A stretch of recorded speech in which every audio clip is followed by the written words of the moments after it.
Tokon is not Marvel. It's obviously Marvel, but it's not Marvel. The more I look at Tokon, the more I start to realize that I think there's more things that bring this in closer association to a thematic Guilty Gear Strive, maybe even less Dragon Ball Fighters. It doesn't diminish the excitement because I almost am more excited for that than it being a typical Marvel vs. Capcom like. They have wall blasts. We have not seen a push block. There are several things as we start looking at these trailers in a way leads me even more excited than it instead of it just being a Marvel-like. It's kind of like looking like it's its own thing, somewhere between Guilty Gear Strive, somewhere between a Dragon Ball Fighters that is not inherently outside of Marvel and 4v4, a direct representation of it. We're about to pull up some direct examples that entirely contradict what a traditional Marvel vs. Capcom game is. This game is doing the antithesis of that. I want to make a list. We got to get the whiteboard.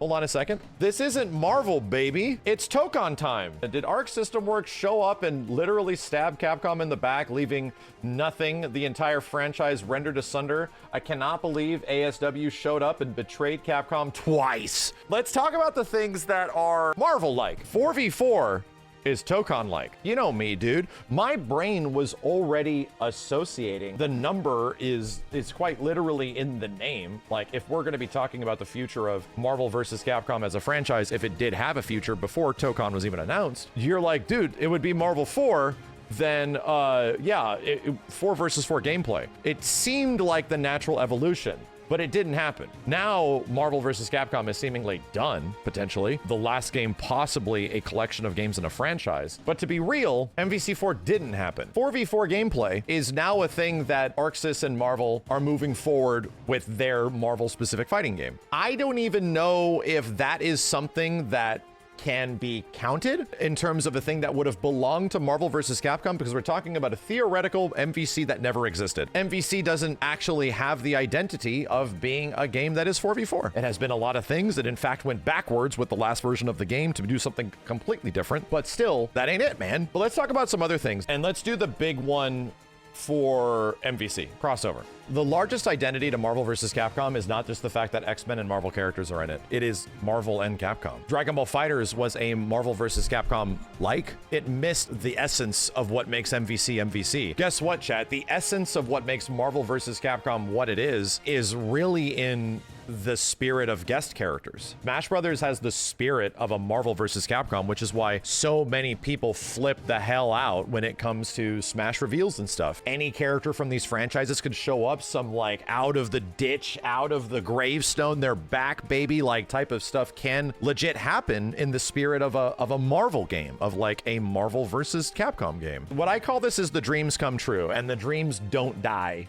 aspect to Marvel vs. Capcom. Tokon doesn't have that. It does not have the dream come true aspect in a very specific way. Dream come true aspect came in the opposite side. It's developers. The fact that Arc System Works and Marvel are working together was like a dream come true crossover that is not exactly representative in the spirit of the game, but is in the game's existence. So I would say thematically, yeah, Tokon has this like absolute crazy aspect to it where, my dude, it is Marvel-like, where it's like an impossible thing that took place, but in the characters and what the representation of the game is, no, it's closer to like a Marvel Rivals. It's closer to an old school Marvel superheroes. I don't know if I want to see Ragna the Blood Edge or Soul Bad Guy show up in Tokon. I think it would be much better if this game just had Marvel characters. And as they specifically described it, they were talking about character choices in the blog post. And they started talking about the legacy of Marvel fighting games, and they wanted to use characters that were not in those other games, sort of differentiating itself from what Marvel vs. Capcom is. Does that guarantee that characters like Magneto, Cable, Sentinel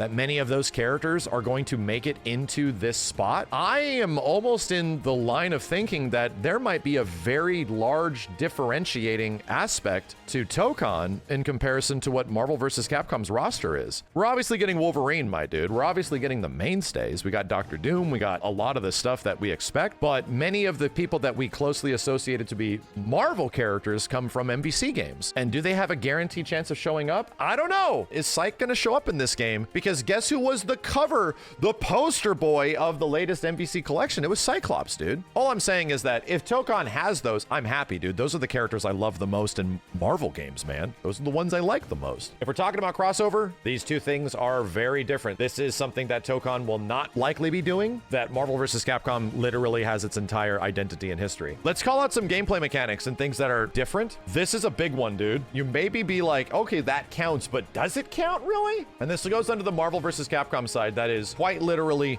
rooted in Marvel vs. Capcom. Push block. We saw no push blocking. FD is not a push block. Marvel vs. Capcom was one of the first fighting games to invent push blocking. Integrate a mechanic into its gameplay that is carried to every single game thereafter. Can you advance and guard? Is that a thing that you can do without spending any meter? What is push block? Push block is when you're blocking in any MVC game, you press 2 attack buttons or association to attack buttons in any of them. You can push the opponent hella far away. Right? There's counters to it. It's powerful. It also has big weaknesses, but push block inherently is one of the greatest mechanics ever made in a fighting game. It costs nothing. You can do it at any point. Dragon Ball FighterZ did not have a push block. You might look at that game and see the slap as being a push block. That is a parry. That is literally a commitmental parry. You're putting yourself in a state of punishment after. It has recovery frames. Push block doesn't do shit until you actually block something. It's more of a reflect. Yeah, that's a good way of putting it. It's a deflect/reflect. Push block is directly attached to the soul of like MVC. And if they have like assist push blocks, sure, that's a thing. If you have to spend resources to get somebody off of you and it doesn't just inherently work, my dude, that is a Marvel thing. That is a Marvel versus Capcom thing. FD and its strive push block, like all of that kind of stuff, they cost money. That is not Marvel-like. That is actually trying to be something a bit different. As we've seen so far, it could be completely different. Tokon is not a game that's really designed or seems that it has push block in it. That goes to Marvel versus Capcom. Here's a big one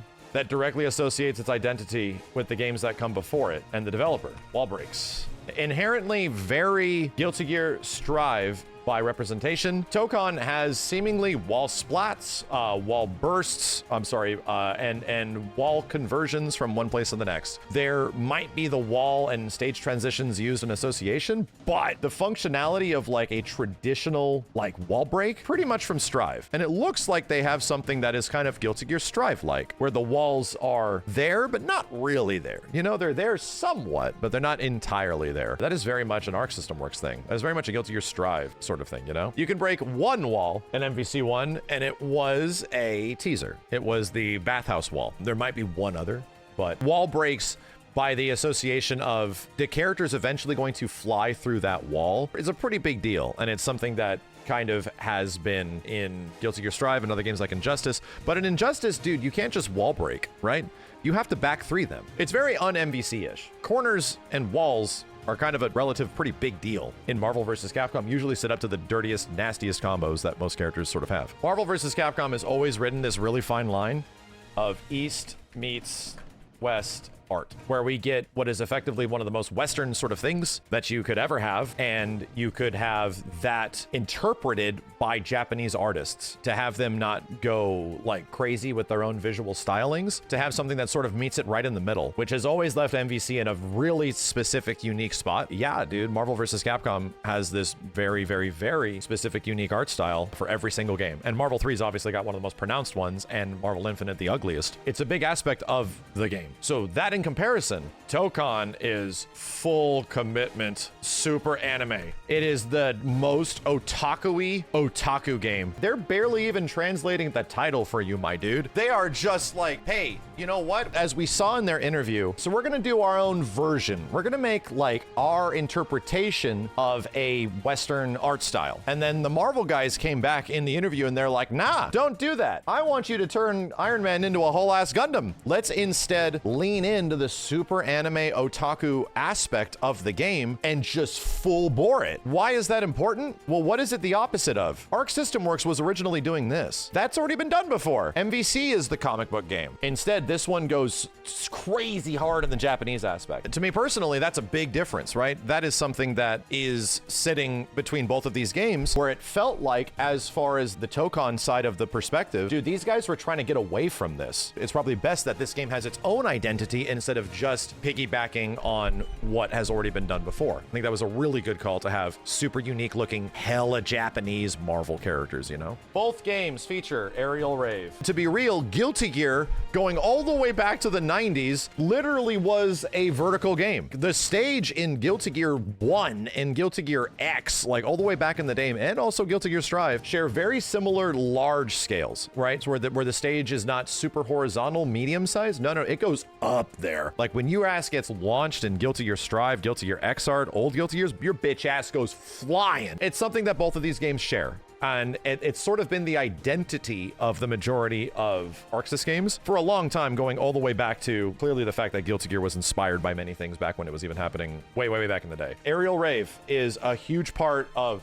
Tokon. You go up, you go down, you know, all this kind of shit. The combos are this. They're a combination of like this shit, and there's a combination of these sort of things all over the place in here too. There is a very TAC thing like that happens in Tokon. However, that TAC thing is not from Marvel vs. Capcom. It's been a long time since I've played BB Tag, but there's a BB tag launcher, and it ends like in the exact same animation. The character's both like hitting you in the end as you chop down and do all this shit is like the BB tag launch instead of the traditional mechanic from Marvel 3. Yeah, BB tag launch combo, team aerial combo. Even Dragon Ball did not end up having a TAC combo. Some minor differences in there. Did we see DHCs? DHC is an intrinsically huge Marvel thing from Marvel vs. Capcom 2 and beyond. Like every single game has traditionally super to super to super. The whole point is that you're going to take one character do their super, bring in the next character do their super, bring in a third character do their super. Delayed hyper combos are a Marvel vs. Capcom thing. Also a Dragon Ball thing. We did not see it. That goes under MVC again. MVC is a delayed hyper combo game. Not really present in Tokon in the initial gameplay. A big change. Assists. How the hell do assists work? Multi-assist. You cannot do this in MVC, bro. MVC games do not allow for this shit. This comes from Dragon Ball FighterZ. Being able to call multiple characters at one time during an assist, that is a limitation on Marvel vs. Capcom games. In MVCI, it's obviously changed a little bit, but again, you can sort of look at MVCI as being a spin-off game and maybe not necessarily a traditional Marvel vs. Capcom, because it isn't. It does not move forward in the ways that Marvel vs. Capcom did before. Air dashing. Marvel is not an air dasher, my dude. At one point it was. It's there in a gimmick mode, but Tokon is seemingly an air dasher. At one point I played a version of Marvel vs. Capcom 3 where it was an air dasher. Why was it an air dasher, you might ask? Hulk included Chris Redfield, Ryu, Wolverine. All these characters had air dashes, my dude. And that came from the game that was developed before it, which was Tatsunoko vs. Capcom, which was probably the most anime Capcom game that they've ever made. It was not right. The game felt off. They changed it and they brought back the air dashing. They put it in a goofy mode called Heroes and Heralds so that you mess around with it. But was it an inherent part of the game? It wasn't. Tokon, we've seen air dashing. We've seen unique air dashes. Dr. Doom does like a teleport air dash. MVC is not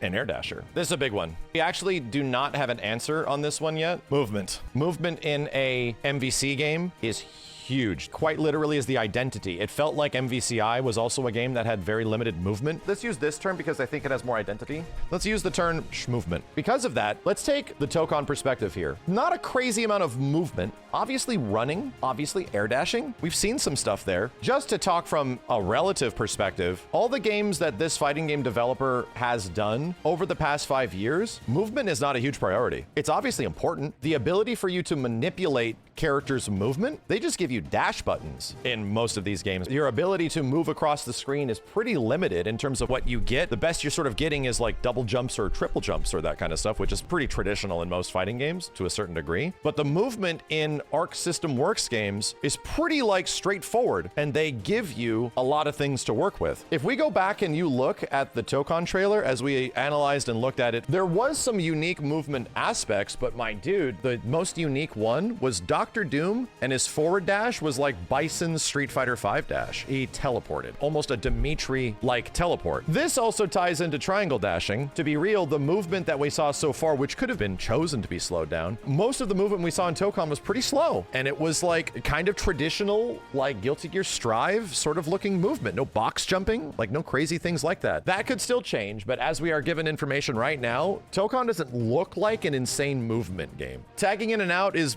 normal. It's a tag game, dude. Their tagging is pretty close to how Marvel vs. Capcom tagging is. This isn't confirmed yet, but this is a big deal. Marvel vs. Capcom is a game of life bars.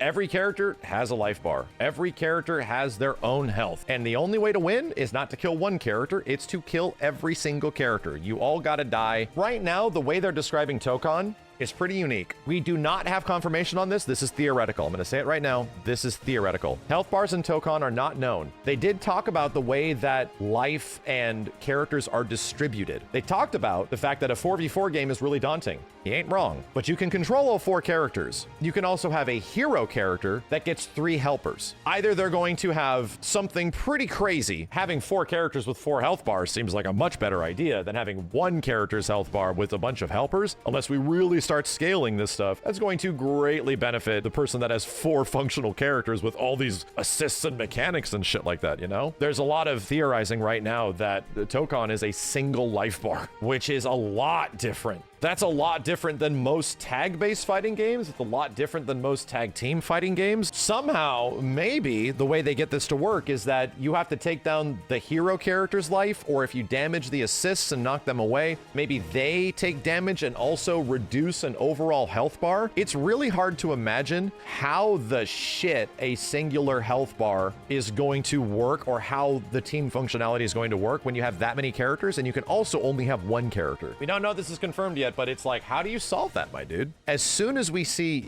UI of Tokon, the first thing that we're all looking for is what's the health bar look like. Tokon is a game with a unique Marvel roster. It has been weird to see Spider-Man not do Spider Swing. It is weird to see Captain America not do Stars and Stripes. Dr. Doom is technically not doing a foot dive. He might have some finger lasers. Unique Marvel, let's do this moveset. There is an expectation with a Marvel vs. Capcom game. This is also a huge benefit to Tokon. I have said this in the past. I'm like, dude, I think it is one of the greatest issues of MVC that Spider-Man in modern Marvel vs. Capcoms is hard to play. Marvel vs. Capcom characters have needed a refresh for a long time, and some of them just haven't gotten it, man. Even in MVCI, they stayed relatively traditional. Spider-Man's doing completely different stuff here. And the difference here, the moves of Marvel vs. Capcom characters are deeply tied to legacy, but now you have a game that has Dr. Doom, and he has an aerial laser beam, and he has a straight up Glock. He's doing different things. His moveset's different. And the same thing can be said about Cap. Same thing can be said about any character that is in Tokon. They are no longer beholden to a legacy moveset built from the games that came before. It's a benefit and also a detriment. What if Magneto shows up? And Magneto's not a rushdown character. He is a heavy hitting magnetism guy. What if Magneto's slow? There is an expectation with how characters will play in fighting games, man. This isn't a detriment to every character. This is like a case-by-case basis. A lot of our interpretation of what Magneto or some of these characters are literally built around the entire legacy of what Marvel vs. Capcom had built before. If we were looking at Tokon and all these characters were doing the exact same shit as a Marvel vs. Capcom, then there would be like, God damn, bro, it is truly Jover. What I'm trying to get at here, and let's just bring this list a bit closer to its finality. This game deserves to just exist on its own. Tokon deserves to be its own thing. That is not the crossovering with other games type of thing. People keep asking it to crossover with Goku in Marvel. Actually, Capcom characters can show up in this shit. It could be like Smash Brothers. It's called Fighting Souls. That means all souls of fighting game. People keep trying to turn it into a dream roster. It's not that, man. That is this. These things have completely different identities. They absolutely share things that probably would have been pretty similar to a future Marvel vs. Capcom game. To me, that is either leaning into copium that you want this to be your Marvel vs. Capcom 4. I think this is trying to be its own game, and I think this game is a lot closer to a Guilty Gear Strive. I think the term Strivals is not exactly a bad definition because it sits in its own universe, and it has a lot more similarities gameplay-wise to a game like Guilty Gear Strive and a little bit Dragon Ball FighterZ. If you're just looking at both of these games like right next to each other, you are seeing what is effectively the same game. But as soon as you put on glasses, man, it's like, oh, actually, this shit is playing completely different. And I think that's important because from a developer perspective, the way these guys approach fighting games and the ways that these guys approach fighting games, especially nowadays, is much different. We don't even know how the hell these guys would approach an MVC game nowadays. We don't know what that would be and how, if that will ever exist. We have seen how these guys would approach MVC games multiple times. Dragon Ball and BlazBlue Cross Tag. And we saw that with several different elements in Tokon already in the first trailer, my dude. What I'm trying to get is that I'm not trying to will Marvel versus Capcom into existence because I truly don't think that this game is spitting on this. The fact that Arxis is cheating on Capcom is the funniest fucking meme in the world. In reality, as we lean closer in and start looking at the details outside of it just being Marvel characters, dude, this game has an identity. This game definitely is doing things a lot different. And you know what? Let's tie this together. So everything else is like unique. They have their own unique way of making gameplay. And what is the difference between this one and the next? How do they specifically have their own different identity? How do they stand alone as games instead of just being Marvel 4? This is not Marvel 4, man. As we look at the gameplay more, it isn't Marvel 4. It's Tokon. It's Marvel, baby. Tokon time.